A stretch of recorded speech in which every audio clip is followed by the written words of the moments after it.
আসসালামু আলাইকুম everyone, welcome back to my channel. আজকে আমি বানাবো জামাই পিঠা। দেখুন আমি চালের গুঁড়ো নিয়ে নিয়েছি। চালের গুঁড়োতে দিয়ে দিলাম 2টা ডিম, তারপরে দিয়ে দিলাম স্বাদ মতো চিনি, তারপরে সামান্য লবণ দিয়ে আমি পানি দিয়ে হ্যান্ড উইক্স দিয়ে গুলিয়ে নিচ্ছি। তারপরে দিয়ে দিলাম সামান্য কালো জিরে, আবার কালো জিরে দিয়ে একটু করে গুলিয়ে নিয়ে ফাইনালি হয়ে গেছে গোলানো।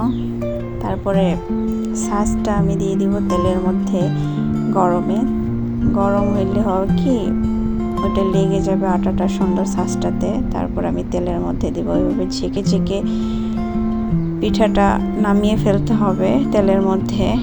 দেখুন আস্তে আস্তে ব্রাউন কালার করে উঠিয়ে নিব। ব্রাউন কালার হয়ে গেছে, সবগুলো একে একে উঠিয়ে নিয়েছি। কেমন হয়েছে দেখে জানাবেন। Thanks for watching.